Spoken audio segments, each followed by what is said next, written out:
बिस्मिल्लाहिर्रहमानिर्रहीम अस्सलाम वालेकुम दोस्तों, उम्मीद करता हूँ आप खैरियत से होंगे। वेलकम करता हूँ आपको अपने यूट्यूब चैनल वर्ल्ड न्यूज़ में। दोस्तों आज हम आपको बताने वाले हैं दो बड़ी खुशखबरी आ चुकी है। जो लोग बहुत ज़्यादा परेशान थे, विज़िट वीज़े पे आते थे या वर्क वीज़े पे आते थे, तो उन लोगों के लिए जो सबसे बड़ा इशू था वो आज हम आपको बताने वाले हैं। वो इशू जो है ना आप लोगों का सॉल्व हो चुका है।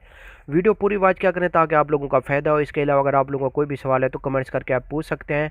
डेफिनेटली आप लोगों की ज़रूर इंशाल्लाह हेल्प की जाएगी। इसके अलावा अगर आप लोग विज़िट वीज़े पे हैं दुबई में, तो नौकरी ढूंढ रहे हैं, तो डिस्क्रिप्शन पे हमने एक लिंक दिया हुआ है, उसको क्लिक करके वहाँ से भी अपने डॉक्यूमेंट सबमिट कर सकते हैं। चलते हैं न्यूज़ अपडेट की तरफ। देखें, सबसे पहले हम आपको बताते हैं जो लोग वर्क वीज़े पे आते थे दुबई में, वो लोग यानी कि 48 घंटे का जो रैपिड टेस्ट होता था वो एयरपोर्ट पे जाके करवाते थे। अभी जो रैपिड टेस्ट का इशू था वो ख़त्म हो चुका है। 22 से ये लागू हो चुका है। अभी आप लोगों को जो रैपिड टेस्ट था, पाकिस्तान से आते थे या इंडिया से आते थे, 4-5 हज़ार आप लोगों का लगता था जो एयरपोर्ट पे, यानी कि आप रैपिड टेस्ट करवाते थे। अभी आपको रैपिड टेस्ट की ज़रूरत नहीं है। अभी आप बीसीआर टेस्ट करवा के और कोरोना की रिपोर्ट लेके आप लोग दुबई का सफ़र कर सकते हैं। वर्क वीज़ा है या विज़िट वीज़ा है, किसी भी कंट्री से आपका ताल्लुक़ है, तो अभी आप बग़ैर रैपिड टेस्ट के सफ़र कर सकते हैं। जो नया नोटिफिकेशन जारी हुआ है, सोचा कि आप लोगों को बता दूँ।